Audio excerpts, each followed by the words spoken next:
I don't think it makes sense that it takes us 3 to 5 years to develop housing, but what kills projects most often is just time. Why does it take so long to build housing? I think the number one driver is how long it takes us to put together the financing. I mean, I call it the alphabet soup of affordable housing development. You'll hear people say LIHTC and IIG and MHSA and MHP and ASIC, and it's just all of these different acronyms. And each of those programs oftentimes are on separate application schedules, have different requirements about how far you have to be in your design or your entitlements in order to be competitive. And so what folks like Jamboree's job is to do is to figure out how do we line that up in the most efficient way possible. I'm sure you've had other developers on here that have talked about if you miss one of those cycles, it's not like it is in market rate where you go to another lender or have another conversation and you're back on track in 3 months. Oftentimes, either not being competitive or not getting an application in means that you're adding another 6, 9, 12 months onto these developments. And so it's really helping cities understand that the part that they can control, which is how quickly they approve our project, is really, really critical to getting us to that phase where the actual work is happening. We're putting together the different financing.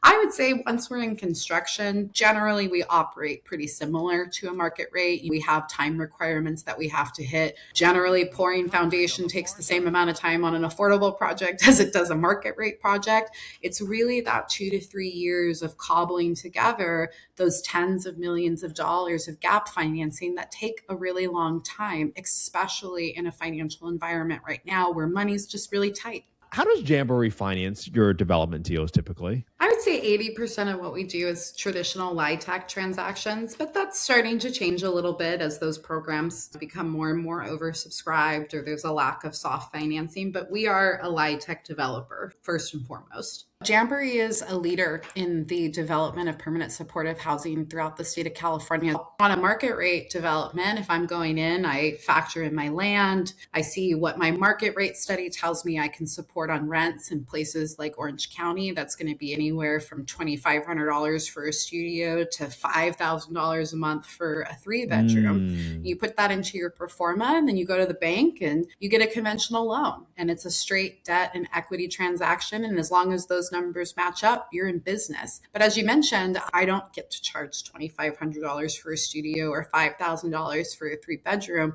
We're looking at rents that can be as low as $300 a month, depending on the level of affordability. So, just looking at just those two next to each other, $2,500 versus $300, I've got already a $2,200 gap on just one unit.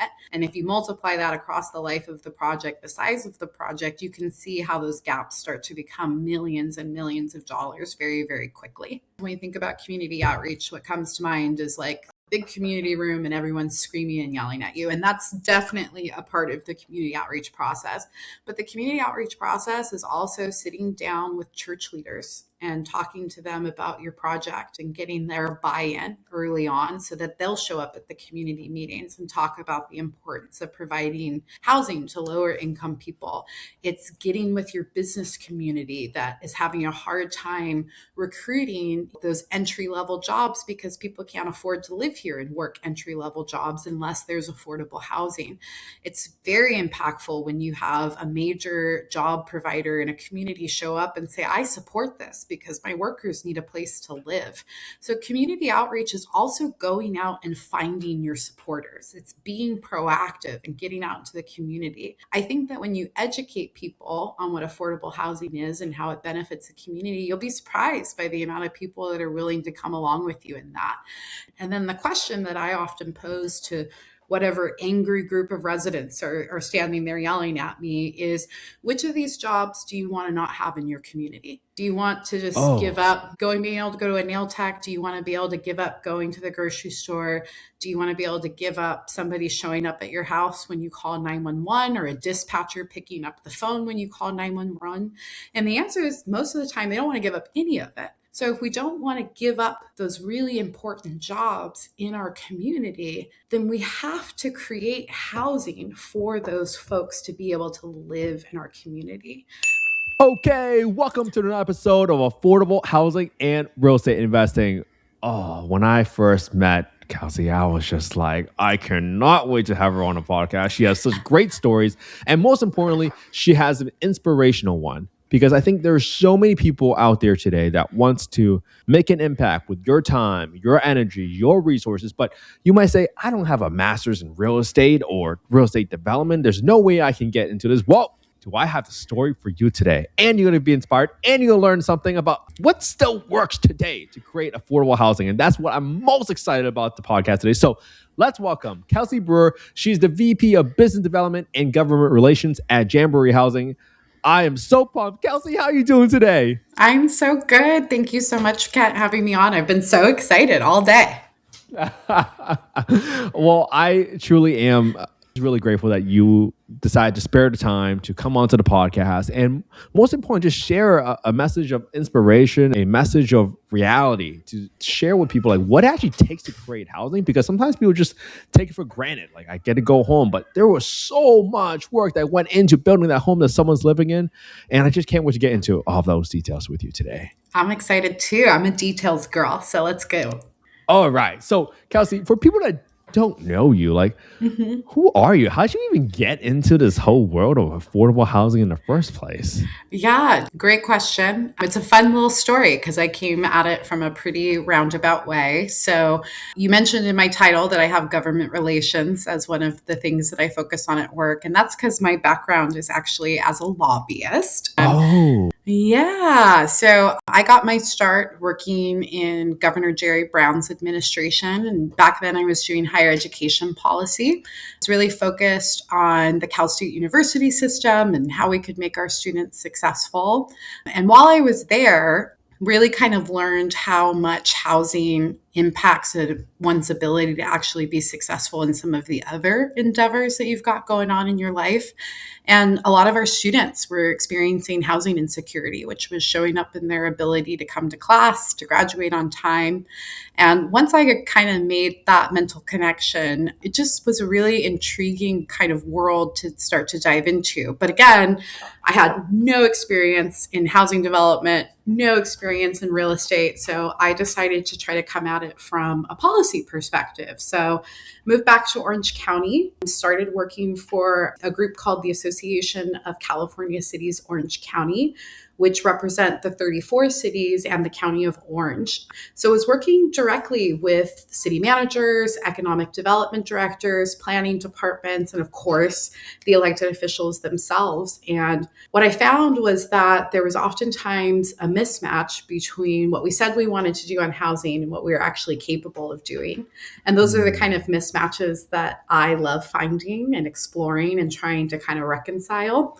And so in my time at the association, I was able to work with our cities to come up with multiple ways that they could address housing insecurity and homelessness in their communities.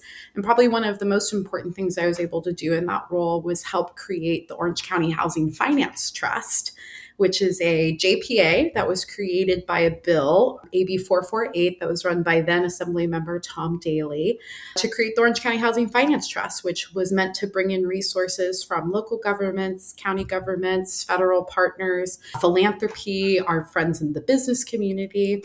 And really proud to say that since we created that in 2018 to now, the Housing Trust has gone on to build and help fund the construction of over 2,000 units of permanent supportive housing, specifically in Orange County.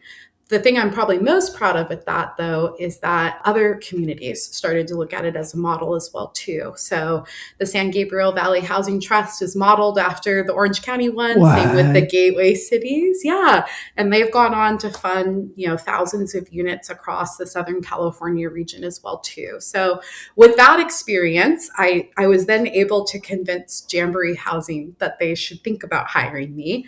And they did. I started off on our marketing team. One of the things that I love to do is to talk about the impact of affordable housing. I think sometimes we get lost a little bit in the sauce. There's a lot of focus on the numbers, a lot of focus on the policy, whether or not we need ministerial approvals and this and that. And we lose sight of the fact that kind of what we're working on is making sure that each person has a place to call home. And so on Jamboree's marketing team was able to focus on how we tell some of those stories, how we change some of those opinions around affordable housing. And then 8 years later, here I am still at Jamboree Housing. I've learned the business, learned how to put together deals, and now I oversee our pipeline, which right now has about 2,000 units in some stage of development all across the state of California. Wow, what a freaking story. 10 years condensed into 45 seconds. Seriously, if you don't get inspired listening to that, first of all, it shows you that you don't need a master's in real estate development to get into this. And it started with that intention of you wanting to help folks. And I'm sure, let's maybe peel that back a little bit, Kelsey, because I don't think most people understand what a Orange County Finance Trust really means. Yeah.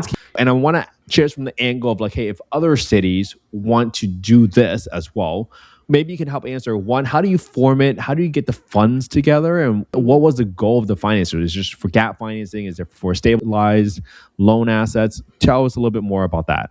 Yeah, absolutely. The Housing Finance Trust was really in response to the lack of resources that were available at the time.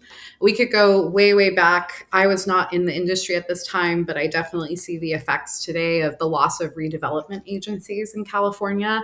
I'm sure that many of your listeners are aware that we used to have those as a mechanism to fund affordable housing. And it was a really great program because you would spend part of the money on economic development, but in order to spend that money on economic development, you had to first fund the construction and operations of affordable housing.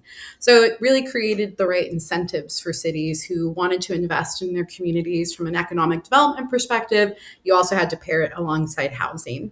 Well, when those went away in 2010, it left kind of a valley in the industry. I mean, hundreds and hundreds of millions of dollars that used to be directed towards the development of affordable housing were suddenly just gone overnight. So cities and counties, even if they wanted to be responsive to the housing needs in their community, were just really lacking the resources in order to do so.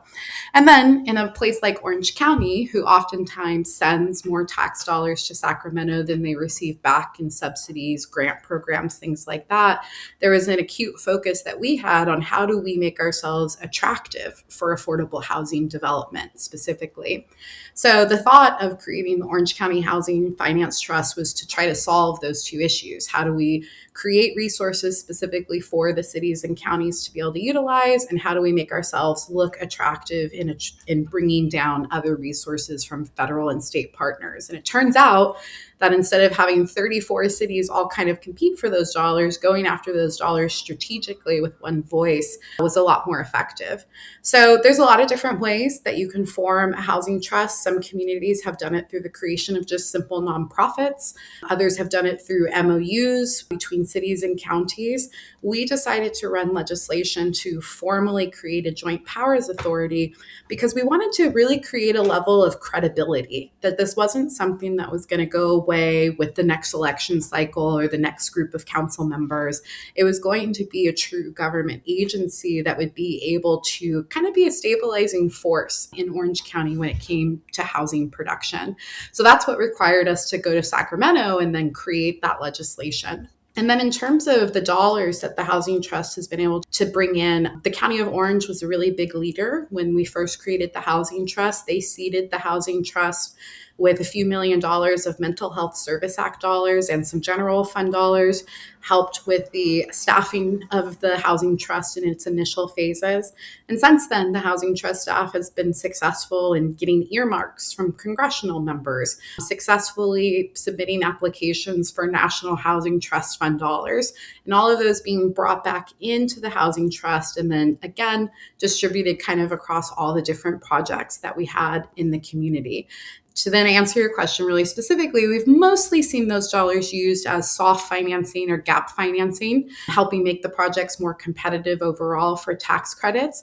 But there's also been some instances where they've run some innovative programs on the acquisition side as well too. So having created that in 2018, knowing that we're coming up on the 10-year mark, I'm excited to see what the Housing Trust will kind of continue to do in some of those other areas like construction as well too. Wow, I am so pumped for the cities and the counties that just listen to that, because now you have essentially a little blueprint of what it takes for you to create something that has so much downstream impact, and it just propagates itself with just what you created from the policy side, but now you can actually see it and it's making an impact. Yeah, Wow. it's a great feeling. And I mean, I think the reason that that model is something that cities and counties should be interested in exploring is because while we can think of housing as a local issue, I think we tend to experience it, especially in California, on a regional lens, right? Like people maybe work in LA County, but live all throughout the community. I know for me, I work in a specific city, but I live in a different city here in Orange County.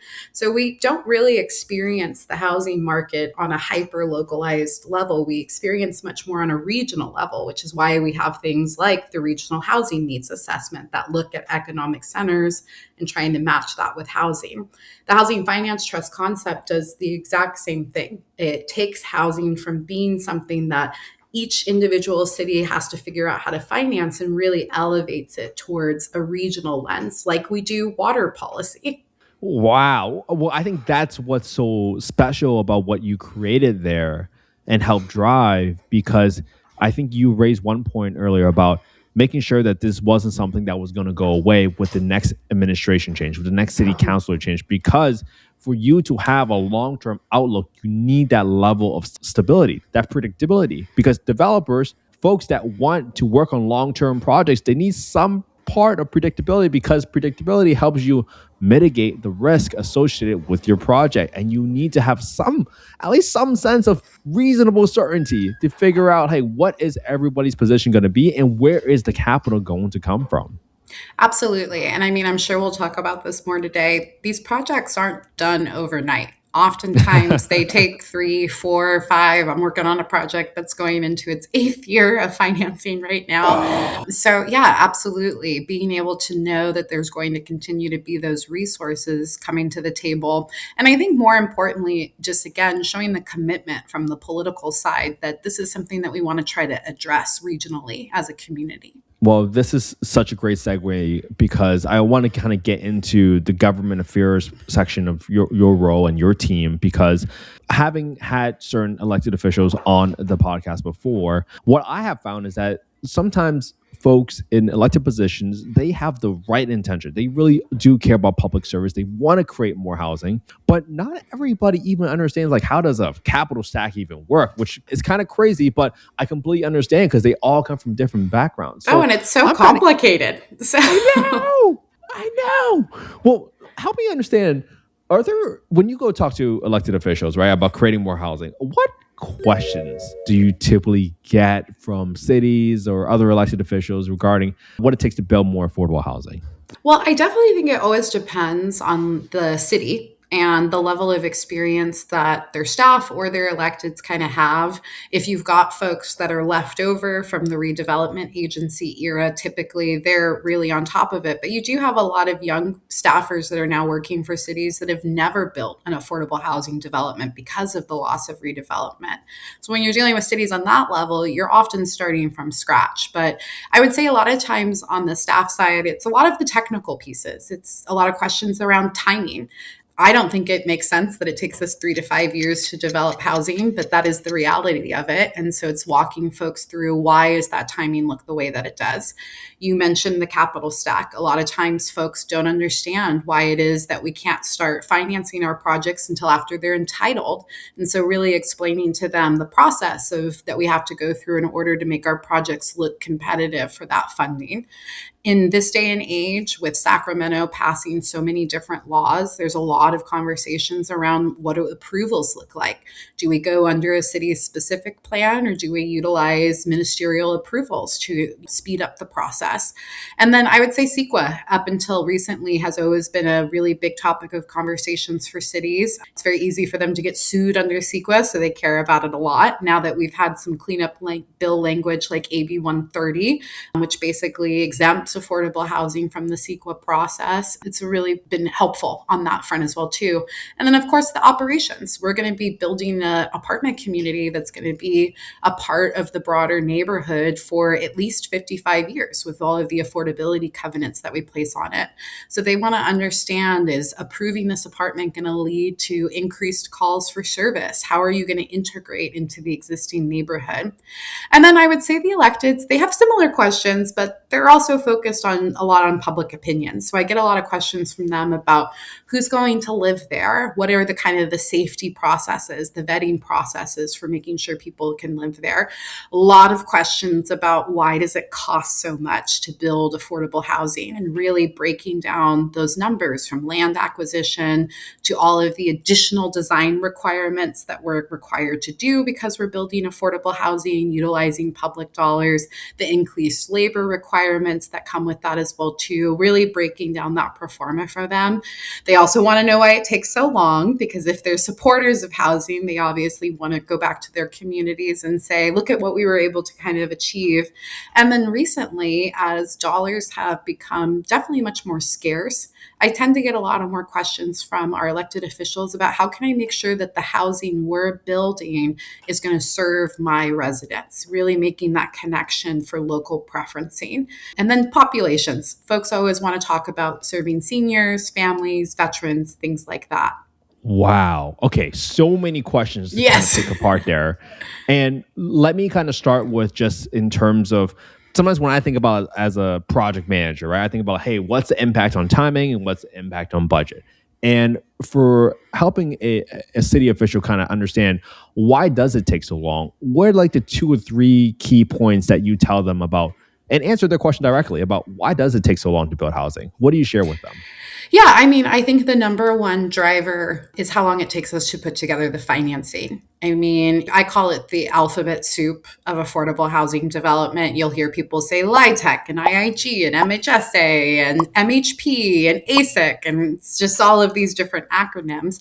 And each of those programs oftentimes are on separate application schedules, have different requirements about how far you have to be in your design or your entitlements in order to be competitive. And so what folks like Jamboree's job is to figure out how do we line that up in the most efficient way possible. But I'm sure you've had other developers on here that have talked about if you miss one of those cycles, it's not like it is in market rate where you go to another lender or have another conversation and you're back on track in 3 months. Oftentimes, either not being competitive or not getting an application in means that you're adding another 6, 9, 12 months onto these developments. And so it's really helping cities understand that the part that they can control, which is how quickly they approve our project, is really, really critical to getting us to that phase where the actual work is happening when we're putting together the different financing. I would say once we're in construction, generally we operate pretty similar to a market rate. You know, we have time requirements that we have to hit. Generally, pouring foundation takes the same amount of time on an affordable project as it does a market rate project. It's really that 2 to 3 years of cobbling together those tens of millions of dollars of gap financing that take a really long time, especially in a financial environment right now where money's just really tight. And I think for people that don't understand, right, they're like, why do you need so much financing? And I think I don't want this to go amiss for certain folks when you are providing housing for a certain income population.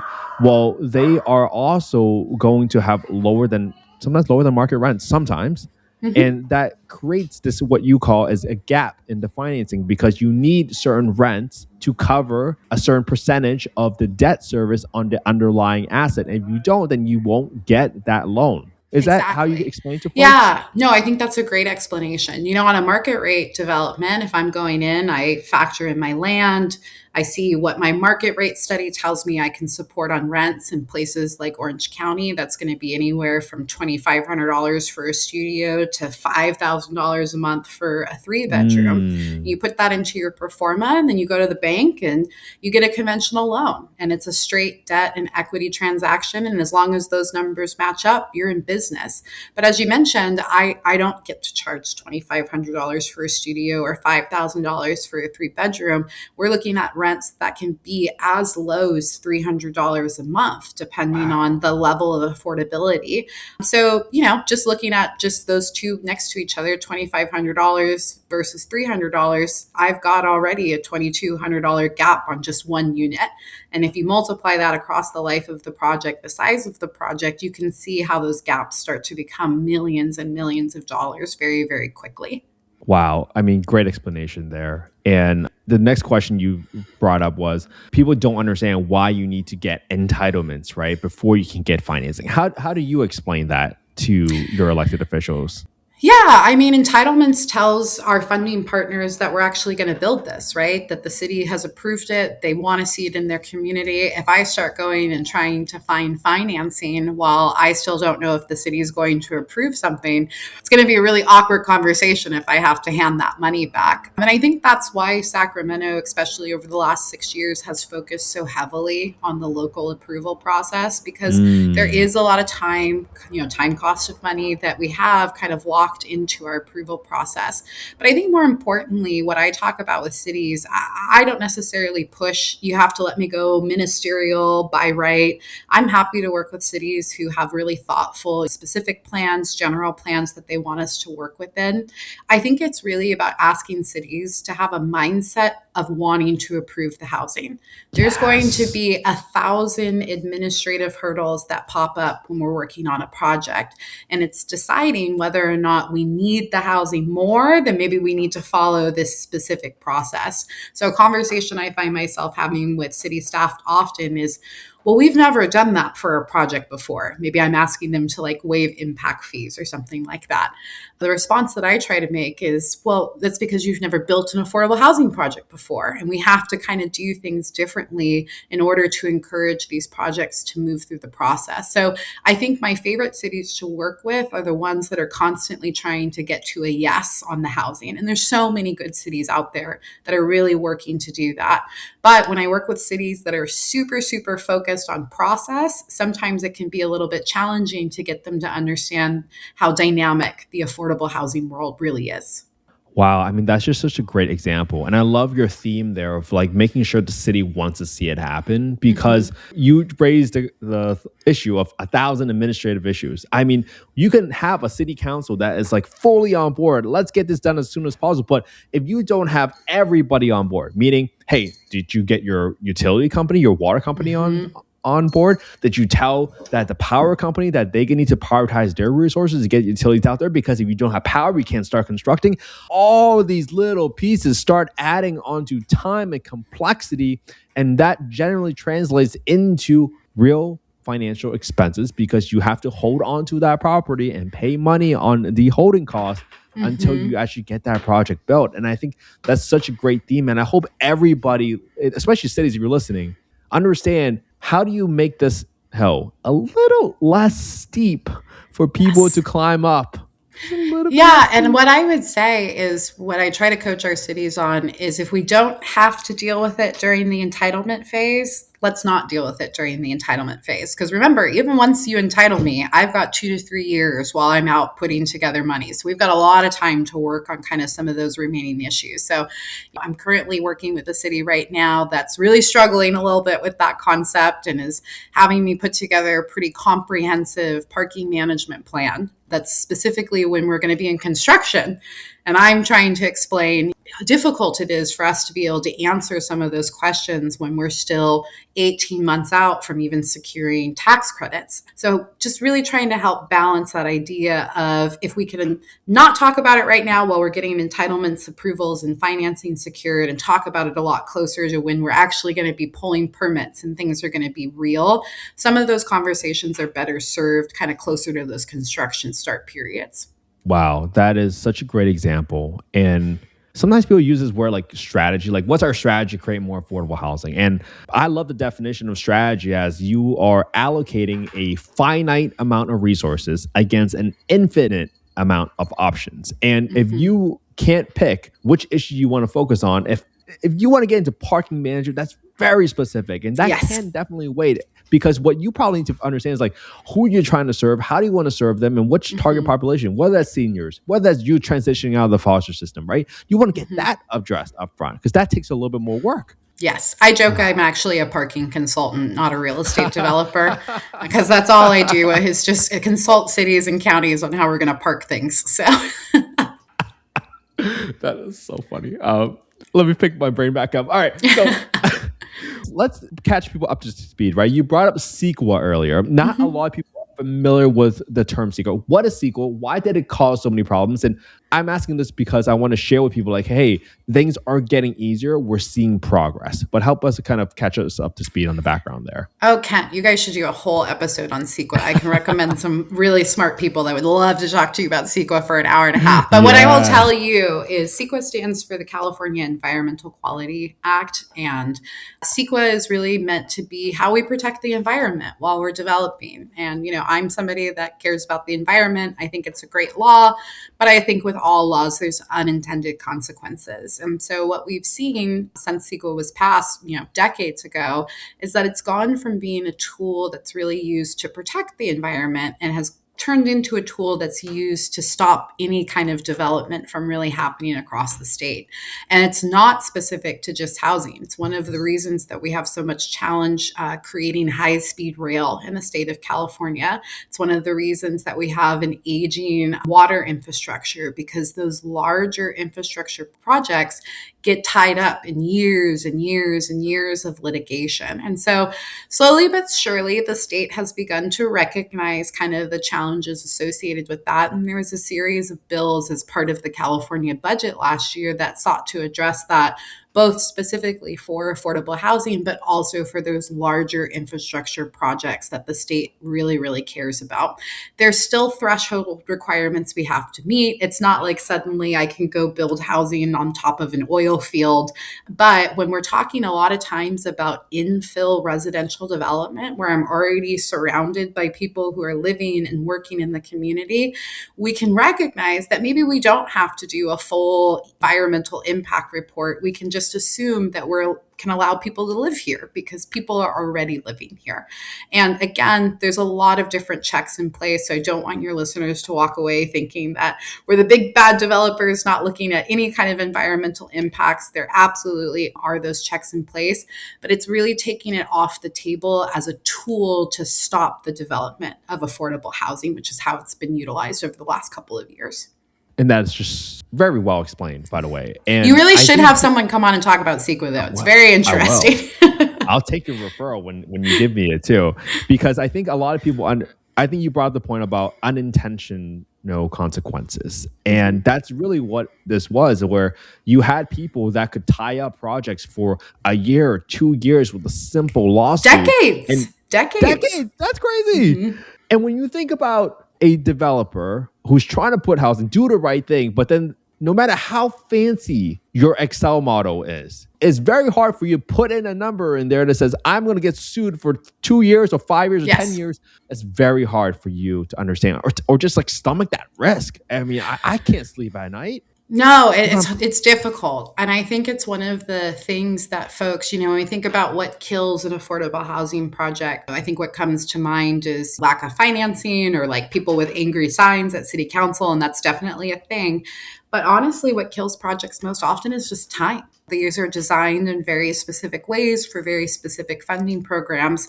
And we constantly are seeing those funding programs shift year to year. And so you really can tie up an affordable housing project just by delaying it 18 months. And suddenly the financing that worked 18 months ago just isn't realistic anymore.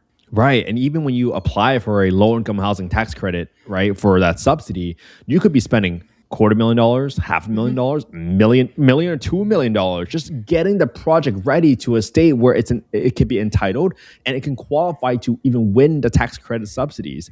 That's real money. Yeah, it's very, very real money. We also fund our pre-development at Jamboree, so it's very real money for us as well too. Yes. Well, I want to kind of get to a point, Kelsey, because I want to show people, I follow this mantra very deeply. It's things are caught and not taught. And sometimes it's very easy to say, we support affordable housing. But can you share an example or a story of like what happens when a project is actually supported by the city? Like an example of like how is it supported? What does support even look like in that scenario? Well, what I'll say is kind of the end of my answer, which is when we have support from cities, what we end up with is a beautifully designed building that is cohesive and well integrated into the community. And I think that what I always ask cities to do is think of us as a partner in helping achieve that. So even as we hit these hurdles, these challenges, we're all working towards the goal of making sure that we're creating something that's beautiful and long lasting. I think what support looks like from a city is the focus is equally split what's good for the existing residents and what will be good for the residents that are going to eventually be moving in. So sometimes, especially when you're dealing with permanent supportive housing, you find cities moving into the area of hostile infrastructure where we're really, really focused on kind of keeping people in a building versus integrating a building into the community. I think the other thing that happens with cities is a little bit of a cat and mouse around what financial resources they can kind of bring to the table. So I always tell cities the number one thing that you can do is let us know if you have money and if you want to put money into a deal and to put it in early, bringing it to the table early, because it then attracts other financing sources, whether that's from the county, the state, or the federal government. I think I mentioned earlier working with staff that's working from a place of wanting to see the housing be approved versus not approved. That makes a really big difference in the things that we're being asked to do, the studies that we're being asked to provide, the level of design that we have to get to in order to be entitled. And then I think the other thing that happens when we're all working together is, again, you have a project that's really aligned with the community. When I'm working with a really good city, you're able to get into some of those more nuanced places. One of the things that I really love about, for example, the city of Anaheim in Orange County, just an absolutely excellent housing staff there. They're just so professional, so knowledgeable. Their expertise is unrivaled, in my opinion. One of the things that I love working on with them is alignment of our AMI targets, looking at how what we're building is going to alleviate the housing pressure that currently exists within the community, so that when we're at community outreach meetings, we're able to say, you could apply for this project. Your family could live here. Your best friend's family could live here. Your parents could live here, which then also makes sure that the community then feels like this is a project that's for them, not something that's happening to them. And then additionally, City of Anaheim is another great example, asking us to really integrate services of what the community needs. We worked on a 102 unit development in the City of Anaheim called Fenimore Place. It's one of my favorite projects we've ever built. It's on a super weird piece of land that's owned by the city. It's kind of a trapezoid shape. So there was a lot of design challenges there. But one of the challenges that the city issued us early on in the process is we want to see a services hub here for the Ponderosa community in Anaheim that really matches the needs. And we took that challenge to heart. And what ended up being created was a full service federally qualified health clinic that's run by St. Jude Medical Center. It's open and free to the residents of the Ponderosa Park neighborhood. We've got a Head Start center that does 2 different classrooms, 2 different sets of daycare every single day on site. Wow. And then most importantly for me, knowing that not only when there's a lack of medical resources in a community, one of the things that we don't often think about is how that also probably means there's a lack of mental health services in the community. So we were also able to create clinical space for an organization called the Child Guidance Center, whose specific mission is to help provide mental health services to children and families. And so when you're working with a staff that really gets it, we're focused less on parking and more on the actual impact that the development's going to have on a community over the long term. And the result is you get a project like Fenimore Place that is truly transformative for the broader Anaheim community. Wow. And that's just such a great example of an excellent partnership where there was great communication on all sides, meaning they got to tell you, hey, these are the type of services that we would like to see here. And then you probably had to go out there and find a partnership or find the right resource at St. Jude to talk and like, hey, can you do this? Can you help us provide some health services here at this clinic? And can we put in a daycare center, which is huge if you are like a single mom, you have 2 kids and you want to go out and work and you can't because there's no childcare or you can't spend 2 hours dropping off your kid and then coming back Exactly. and picking them up every single time And it's so you set it expensive. up. I Yeah. know. I don't have kids, but I hear how expensive it is. So, It scares me, yeah. especially for working class folks. Yeah. Ah, well, that was such a great example of like what it means when you have support. Now, I won't have you name any cities, but what can a city do? Because I think what people need to understand is like, hey, okay, here's something that I might have thought is a good intention, like parking management. Mhm. But in reality, this is not helping the situation. Do you have any examples of like what isn't helpful or supportive to build more housing? Yeah, I mean, it's the things we've talked about. It's the focus on kind of the administrative over the actual end result that we're all kind of trying to get to. I think I see it most when we're doing permanent supportive housing versus affordable housing, just because there's a lot of fear, right, about who's going to eventually end up living there. And for Mm-hmm. your listeners, permanent supportive housing is a type of affordable housing, but it specifically is meant to serve folks who are at risk of or currently experiencing homelessness, right? And so when we say the word homelessness, everybody gets a little bit nervous because we've all had negative interactions, right? Or seen things that make us uncomfortable. So the thought of having folks that used to be living on the streets now living in housing right next to you can be a little bit uncomfortable. We know that it works. We know it's one of the most effective interventions that we have in ending homelessness, but that doesn't change how people feel about it. So I think in specifically those cases, we get lost a lot of times in kind of what I call public safety theater, where we're very, very focused on how do we keep people inside and not interacting with the community? How do we make sure that the security cameras are all placed at the exact right angles to catch anything? And that's not to say that I'm not focused on safety as well, too. You know, I tend to think of it a little bit differently of like, I want to make sure that our residents that are going to be living there eventually are safe, right? And versus kind of protecting the community from them. But when we're focused on appeasing kind of the concerns of the community that already exists there, there's going to be impacts in the quality of what you end up building, how you end up building it.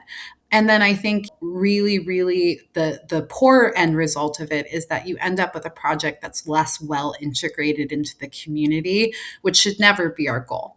And that's such a great way of talking through it because I think it's easy when you just want to make a deal work. So you're just like, let me just throw these numbers in there. Let's just kind of get it built. And if you build it, then they will come. Mhm. But you have to think more holistically. You can't just put folks in a certain building and just expect them to just change overnight.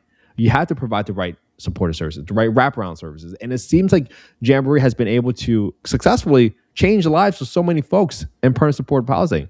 What do you think has been like the biggest factor that really helped folks in permanent supportive housing kind of get back on their feet, for lack of better Yeah. words?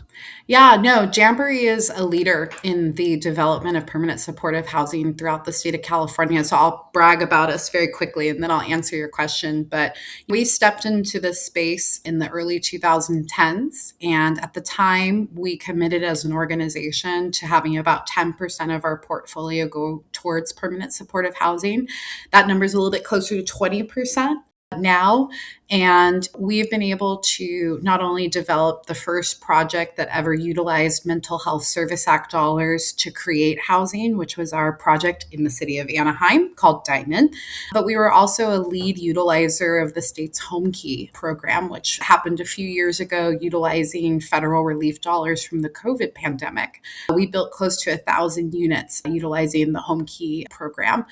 But what I would say really is kind of our secret sauce, at least, is we have an in-house services team that we call our community impact team. Yes. And that is all types of folks that work from there, all the way from resident service coordinators, which are maybe focused a little bit more on like the touchy-feely things, how you kind of bring a community together, maybe some financial literacy classes, all the way to much more clinical level resources. We've got mental health professionals on site, professional case managers on site, and it's really those wraparound services that help change a person's life. So what I always say is that with permanent supportive housing, housing is simply the platform in which we deliver the services.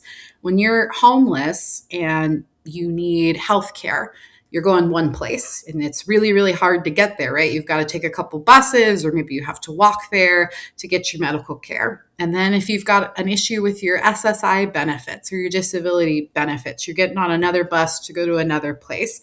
And on top of that, you're not even talking about like your own mental health. How do you have access to therapists, counselors, medication management, things of that nature? The reason permanent supportive housing works and why 92% of people stay housed in a Jamboree permanent supportive housing unit once we house them is because we bring all of those things on site. Suddenly, you don't have to traverse the entire county to be able to take care of yourself. Those resources are on site for you to be able to handle. And once you're able to kind of stabilize because you've got access to those things, you're then able to work on all of the other things that we all want to see, right? Like getting back to work, stabilizing. And one of my favorite stories is we have a veteran that lived in one of our sites. I keep talking about the city of Anaheim. They're going to think that I'm trying to give them too many shout outs, but we've just done so many great projects with them. We did our first motel conversion with them, and that helped us serve 20 different veterans on that site as well too. One of my favorite vets, his name was Charles, was homeless, had gone through a really, really bad divorce. And I always love highlighting that because I think a lot of times when we think of homeless folks, we think of mental health, we think of drug abuse, but we don't think about how a divorce can financially upheaval your entire life, right? So Charles moved in, took advantage of all of the different services that were on site, and within 18 months had met a nice young woman. They got married, and he moved out and bought a house using VA benefits out in the Inland Empire. So it's a great example of how those services really helped stabilize him, get him to a better place, but he was also willing to do a lot of the hard work to kind of get himself to that next level too. And that's what we see happen every single day in permanent supportive housing. That was such a good story. And I think so many people need to hear those type of stories more often. It's like the divorce rate is like over 50%. That could be anybody in America. Anybody. And he just needed an opportunity to turn his life back around. And I truly am a believer in second chances for folks. And sometimes you just need someone to believe in you. And you can't even believe in yourself if you don't have a roof over your head and you don't know where you're even going home for the night. That's super hard. And I'm so glad you're able to share that story because sometimes people forget who we help. They think it's just purely the homeless, but it ranges. It's folks that just went through a bad circumstances to the working class families, just like folks like my mom who were just trying to put food on the table. That's it.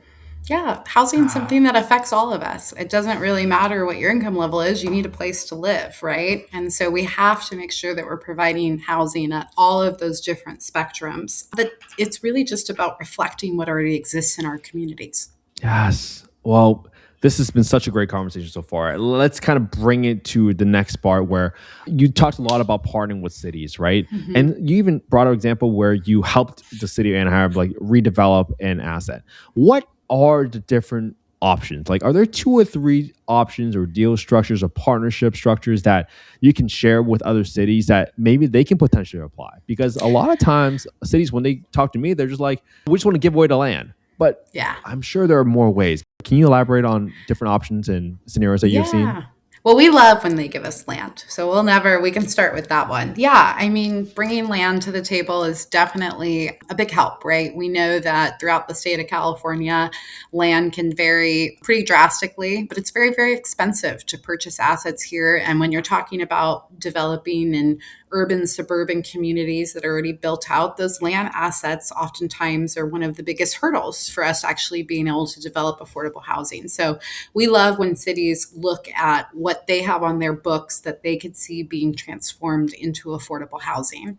One of the cautionary tales I will say, though, is that a lot of times when cities bring land to the table, they kind of expect that that's all that they need to do at that point. And that might have been true 10 years ago, 15 years ago, but we all know that we've gone through inflation. Things have gotten very, very expensive. And so just the increases with the cost of construction and labor means that oftentimes bringing just land to the table isn't necessarily enough. But what I will say to your cities and counties listening is that that's all you have. That's that's okay. We'll take it and we'll figure it out.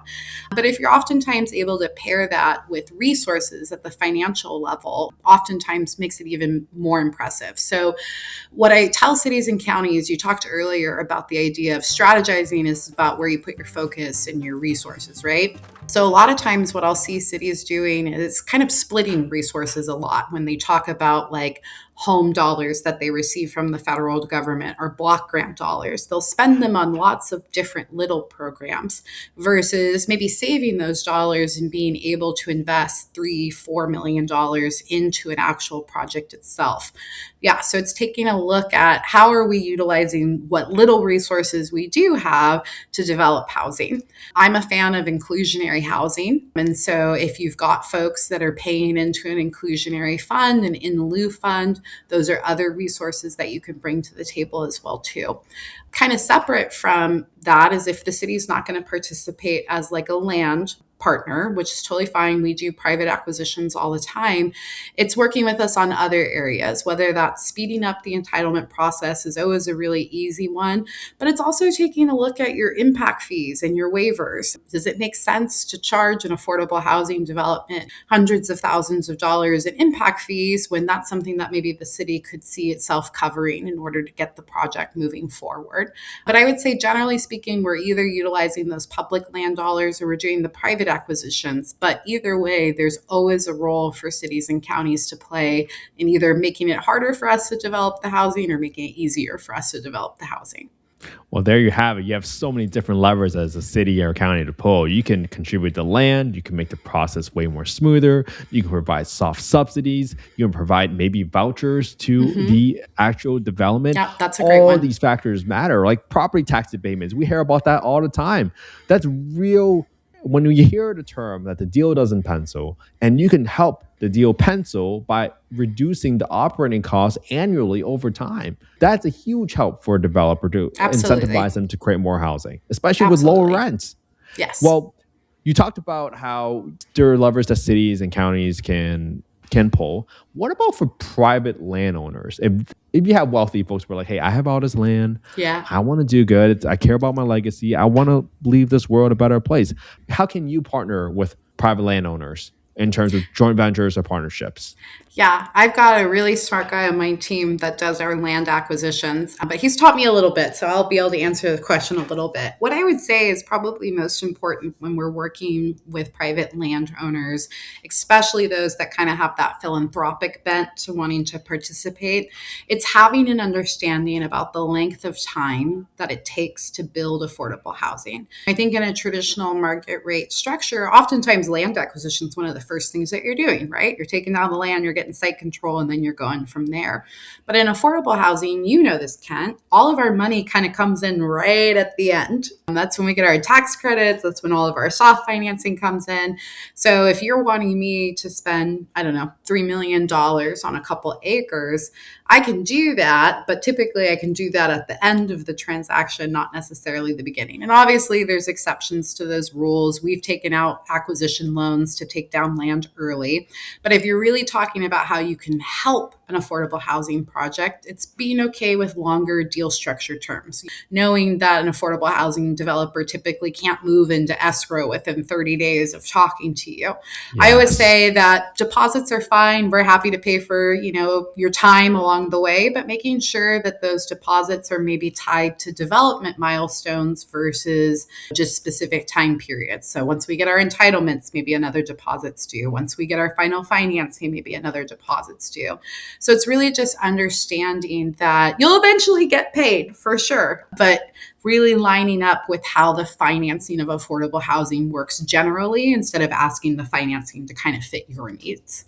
Yeah, and I think what I hear from that is just flexibility is really important throughout the entire process. And with flexibility, then you can have creativity. And this allows you, especially if you're a landowner, right? You can participate. Maybe you contribute the site control to a nonprofit developer. And now all of a sudden, they can start getting the entitlement process underway. They can start applying for tax credits. Maybe you get, if I had to use the word, cashed out when the development loan funds. Or maybe you stay on as a partner and you either participate in some cash flow down the line. Maybe you participate in any capital events on any capital events or net proceeds from capital events later down the road, as long as it's not like a tax credit deal, then there's all these different ways you to participate. You just got to understand, hey, what's most important to me as a landowner? Where do I want to take risk off the table? And then communicate that and then be flexible. That's Yeah. really all it takes. Yeah. And patient. Just flexible and Yes. patience. Yes. Thank you for catching me on that, because I didn't want to forget about that one. Patient capital is the best capital. Yes, it is. Well, let's talk about financing. We just talked a lot about what it takes to make a deal work. How does Jamboree finance your development deals typically? I would say 80% of what we do is traditional LIHTC transactions, but that's starting to change a little bit as those programs become more and more oversubscribed or there's a lack of soft financing. But we are a LIHTC developer for first and foremost. And I'm really curious, and don't feel like you have to get this exactly right, but I'm kind of curious, like, how do you explain low-income housing tax credits to people?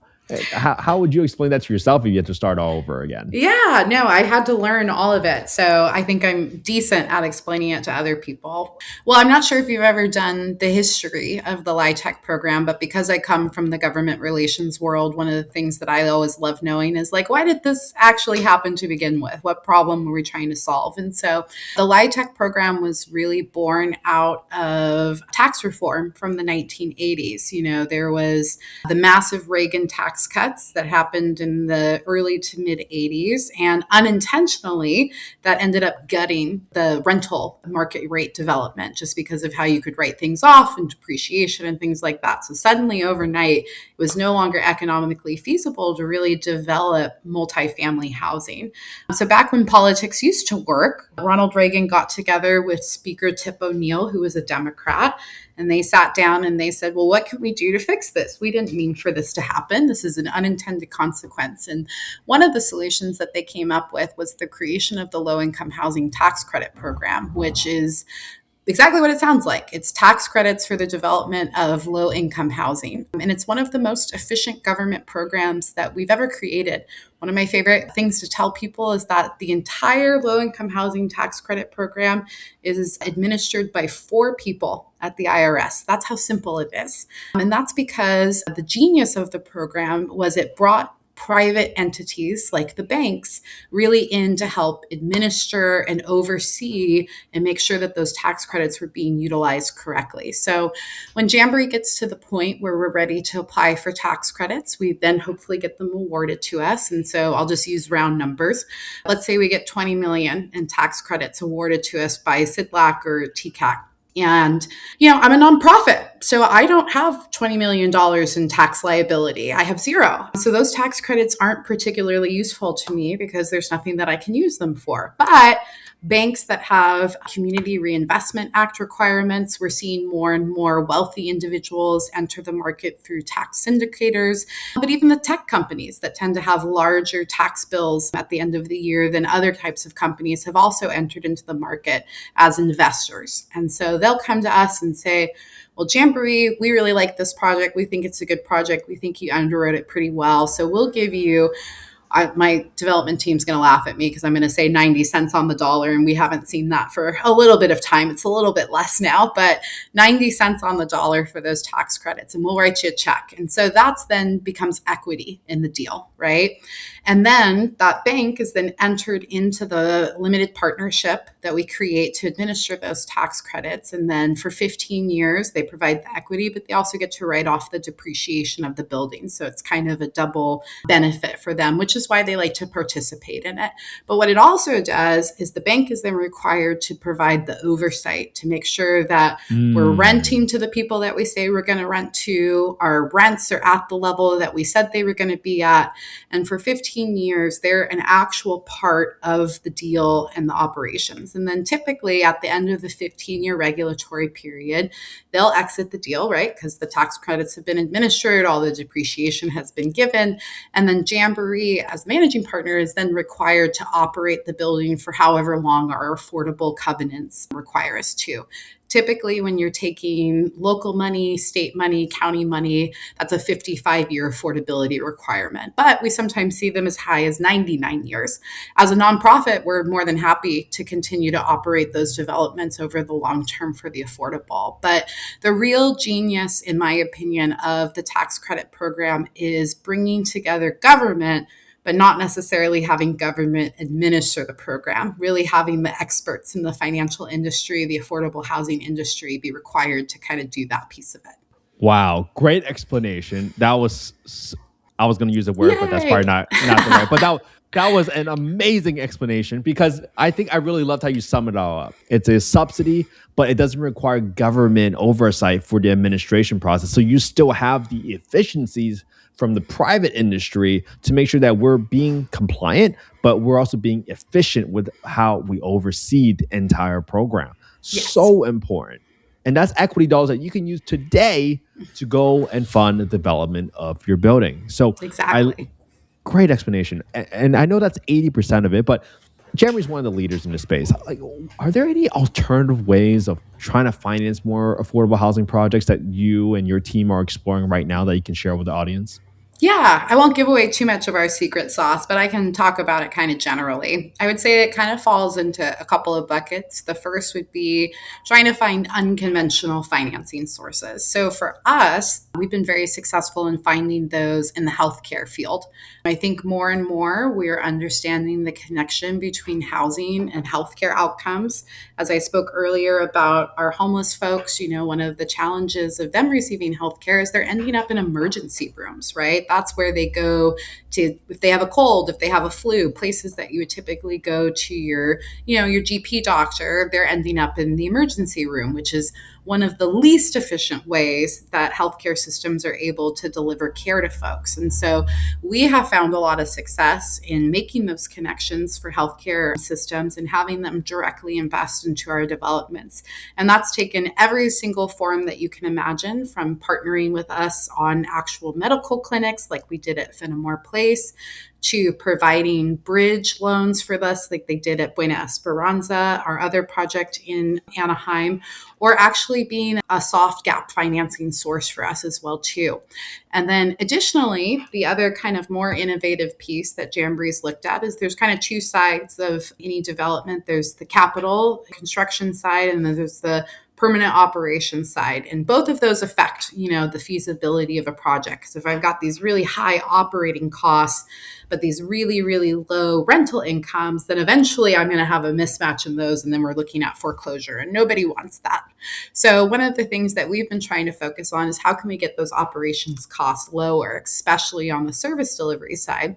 So we have quite a few of our projects that are in a pilot program right now utilizing CalAIM. And CalAIM is meant to allow us to bill Medicare, Medi-Cal for certain services that we provide on site, whether that's housing stability, medication management, things of those interventions that keep people out of the hospital. We're then able to bill for that. And what that means is that oftentimes our projects then don't have to carry those services costs in the operating budget, which then allows us to borrow more money on our permanent loan. So those are some ways that we've started to look at some of the innovative pieces on just like bringing new dollars into these projects. And then I would say the other bucket is looking at where can we be more efficient. So you'll hear people talk about modular. I can recommend some folks to talk to you about modular if you want to talk more about that.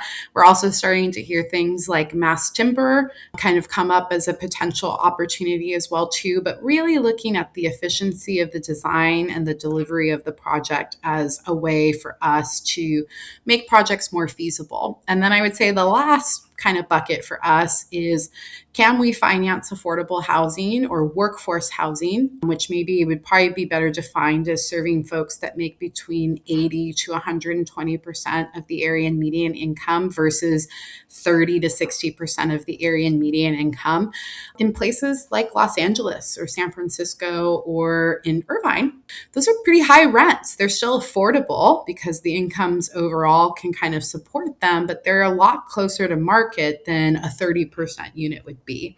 So looking at, is that enough of a difference that you can bring in much more traditional financing financing so that you do tend to like operate a little bit more like a market rate that's just traditional debt and credit. We've looked at that in some of our high cost areas, and we think that we're close to hopefully being able to deliver a non-LIHTC project that really just maximizes those 80 to 120 rents to be able to be financed. Wow. And I'm hoping everybody listens to this conversation over and over, because I think this shows why you have 2,000 units in your pipeline. You're not just stopping at like, okay, no, we're just a LIHTC developer. That's all we're going to do. We're going to stop right here. No, you're looking at different ways, different levels of creativity to find the funding sources, to find different ways to capitalize or recapitalize your capital stack. And you're being efficient with your operations. That is so cool. And what I would add to that, Kent, is just I think it's one of the things that we have to do as an industry. I'm still relatively new to the affordable housing world. I've been in the world for less than 10 years. There's some people that I've worked with that have been doing this for 20, 30, 40, even 50 years. And I think as an industry, as we see costs increase, as we see it get a lot harder for us to build things in the traditional way, I think it's an obligation that we have to try to figure it out. Because what we do know is that us not figuring it out means that the housing crisis is just getting worse and worse and worse every single year. So I am an eternal optimist, which means that I always hope that when things get worse, it breeds innovation and new ways of thinking about things. But if we're ever going to solve the millions of home shortages that we have here in California, it's going to require us to think differently about how we develop affordable housing. And I think this is such a great, this is been a conversation of creativity, because just listening to you, that's the type of energy that we need. Because if this housing crisis was solved already, I wouldn't even have a podcast to talk. I wouldn't have a job. Sounds great. That's right. But we would help a lot of people along the way as we pursue this. And Kelsey, I wanted to kind of bring this conversation to, this is a question I ask everybody on a podcast. And when I started this podcast, people have always said, Kent, you're never going to be able to solve this problem. There's no way. Who do you think you are? And I always beg to differ. I was like, there's only a matter of time before we collect enough pieces to the puzzle so that everybody and their collective intelligence will solve this. Even if it's not in my generation, who cares? But at least I know I can leave the pieces for the next generation. So I'm kind of curious to hear from you, like, why do you think affordable housing, particularly the lack of supply of affordable housing, has like been so hard to solve for? And what would you change if you had like a magic wand, just kind of wave? Oh, wow. I would love to have a magic wand. That sounds great. Well, I'll start with kind of the second half of the question of what I would do, and then I'll answer why I think it's so challenging. One of the things that I would do immediately is bring back redevelopment agencies in California. And that's just because we have taken so many tools from our cities and our counties, and then the state has showed up and gone, you're not building enough housing. We're going to take away your authority to, entitle things, approve things, and we're going to just make it all ministerial. And I'm a city person, right? Like I used to work for cities. So I understand their frustration of really shouldering all of the responsibility from Sacramento, but having none of the resources to be able to actually address it. So I don't know if we'll ever be able to bring back redevelopment agencies, but you told me I have a magic wand, so I'm just completely pretending right now. But I do think it begs the question of, as a state, are we finally ready to have a conversation about how do we create more permanent housing streams and housing funds? We started the conversation talking about the finance trust and the stability of knowing that there's going to be resources there, what that allows a city and a county to be able to do and plan for regionally. You can take that concept and apply it across the state, that if we can figure out a way to have a reoccurring source that is dependable, replenishable every single year, you would be able to have a lot more production across the state of California, because you would just have a pipeline of projects that could actually be funded.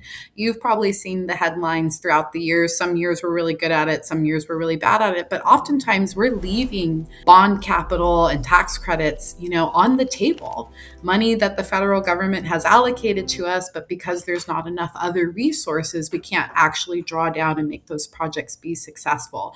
That to me is criminal. We should be using every single dollar that the feds are willing to give us.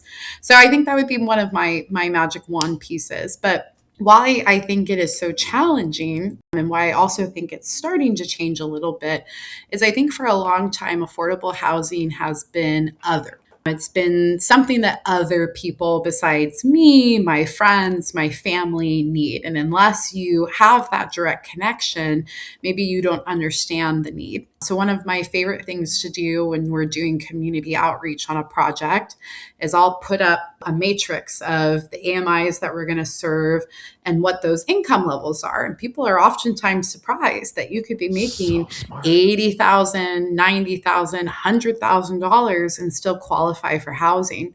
But we then take it a step further and we match those incomes to typical jobs that are in a community. Mm. Your police officers, your firefighters, your teacher assistants, your dental hygienists, the grocery store workers. And it helps humanize who is actually served by affordable housing. And then the question that I often pose to whatever angry group of residents are standing there yelling at me is, which of these jobs do you want to not have in your community? Do you want to just give Oh, up nail tech, being able to go to a nail tech? Do you want to be able to give up going to the grocery store? Do you want to be able to give up somebody showing up at your house when you call 911 or a dispatcher picking up the phone when you call 911? And the answer is most of the time they don't want to give up any of it. So if we don't want to give up those really important jobs in our community, then we have to create housing for those folks to be able to live in our community. And so I do think one of the challenges that we try to overcome through education is the idea that a thriving, healthy, and safe community requires the development of affordable housing in order to get there. wow. I mean, that was such a great explanation there and great examples because I think I hope other developers listen to that because that was such a great way to not bulldoze into a community meeting where you're like, this is my project and you're going to love it. And you actually sat there and listened to folks and you had to catch them up to speed, for lack of better words, because they probably had a perception of what affordable housing was, which is just Mm-hmm. guns, drugs, and drama when then you humanize it and you attach those roles to it. That was such a masterpiece of how to engage the community correctly. Wow, that was so good. I'm so glad you came They onto can this steal podcast, it. Kelsey. I would love for people to steal it. Yeah, I mean, one of my mentors, Lucy Dunn, who used to be the chair of the Orange County Business Council, she used to say that homes are where jobs go to sleep at night. And everybody likes jobs. Everybody loves a strong economy. Everybody loves to be able to, be economically prosperous. But if we want that, we have to have homes for those jobs to go back to at the end of every single day. Well, maybe I'll ask you one more question because I think Yeah. you have such a great experience of dealing with the communities. And sometimes folks, when they want to do good and they want to spend their time getting a project approved for affordable housing, they get scared of those neighbors yelling at them. Oh, yeah. What advice do you have for the developers that listen today that they have this uneasy feeling in their heart where they're like, I don't really want to go to that meeting and get yelled at? What's sort of your advice? I totally understand not wanting to go and get yelled at. But I think the first thing that I would say is you got to not avoid it. I think a lot of times as an industry, we either rely on some of the ministerial processes that we have or some of the ways that we can get around approvals. But at the end of the day, it's not going to be a surprise, right? Eventually, the community is going to know you're building something there because they're going to see it being built. And I would much rather talk to community members when we're early on in the process than when I've already decided what's going to be built here and what it's going to look like. So my biggest piece of advice would be not avoiding it, trying to meet it head on, being proactive. But I think a lot of times when you think about community outreach, what comes to mind is like big community room and everyone's screaming and yelling at you. And that's definitely a part of the community outreach process. But the community outreach process is also sitting down with church leaders and talking to them about your project and getting their buy-in early on so that they'll show up at the community meetings and talk about the importance of providing housing to lower income people. It's getting with your business community that is having a hard time recruiting, those entry level jobs because people can't afford to live here and work entry level jobs unless there's affordable housing. It's very impactful when you have a major job provider in a community show up and say, I support this because my workers need a place to live. So community outreach is also going out and finding your supporters. It's being proactive and getting out into the community. I think that when you educate people on what affordable housing is and how it benefits the community, you'll be surprised by the amount of people that are willing to come along with you in that. It's also defensive. It's working with the folks that are going to hate what you're doing, regardless of how you're doing it, at what density you're doing it, or who it's serving. And my advice to all of those folks, and the advice I give myself before those meetings, is my job is to listen. It's not necessarily to solve their concern, their problem, but it's to listen. And where I can work with you, let's work together. One of my favorite things to do when I've got a particularly riled up community is I'll say, let's go do a safety walk at the site. And I'll bring out 40 people to whatever site we're doing. And I'll bring out big blowups of our plans. And I'll say, where do you want to see security cameras? Where do you want to make sure that there's gates? How do we make sure that you feel comfortable having this be integrated into your community? And that doesn't necessarily mean that you're going to change anybody's mind. That's never my goal when I walk into a room, is to change everybody's mind. My goal in every single room I walk into is to bring the temperature down so that we can actually have a conversation about what this is, what this isn't, and how we can mitigate some of those concerns. And then you hope that you run your property really, really well, because every property that you open is an advertisement for the next one. And a lot of times you will see those folks who were yelling and screaming and losing their minds at the community outreach meeting. A couple of years later, they forget that even what we built is affordable housing because it's become such a part of the neighborhood. But my biggest advice would be, don't let your community outreach be reactive, be proactive, go find your supporters. Wow. Such great advice. This has been like a masterclass on real estate development, especially for affordable housing. I bet this would compete or even outcompete any master's in real estate development course. Just saying. We'll have to go on the road, Kent. We'll have to get them to let us come bother them at UCLA and USC's Masters of Real Estate program. Oh my gosh, this is so good. Kelsey, for people that want to help you, whether that's a city or a county or whether that's a landowner that wants to partner with you, like how can folks get in touch with you and your team? Yeah, well, you can always go to Jamboree's website, jamboreehousing.com. You'll see my face on there under our Meet the Team, but I'll also just give you my email on here. You can email me at kbrewer, BREWER, at jamboreehousing.com. We're always looking to work with new cities, always looking to work with new counties. And we're also a really great resource for that education. So if you're an activist and advocate for affordable housing and you need somebody to come to a meeting and talk about what LIHTC is, talk about what entitlements are, we've got a whole team that's willing to come out and help you do those education pieces, because hopefully we'll end up building in your community, and we'll be building in a community with some folks that are really educated about what it is that we do and not so scared of it. Yeah, that's such a collaborative approach. There's no scarcity mindset here. You're just so outcoming with your support for everybody. I really hope people get in touch with you. If they follow what Jamboree is doing, they get inspired by what Jamboree is doing. Well, for people that want to help you, Kelsey, like what are you looking for in terms of like opportunities or in terms of talent? Yeah, well, we're always looking for land, always looking for cities that have resources that are ready to go. But I would say the type of partners that I love to work with are people who have a vision for what they want to see in their community. If you come to the table with an idea of who you want to serve, what you want to see on a site, it's half the battle of figuring out kind of how we get there. So yeah, I would say if you have a vision for affordable housing in your community, call us. We'll help you figure out how to do it. Yes, I love it. Make sure you reach out to Kelsey. Make sure you follow her. We'll make sure we'll link her email in the show notes down below and to her LinkedIn. Go easy on her. Well, Kelsey, just thank you so much for what you do.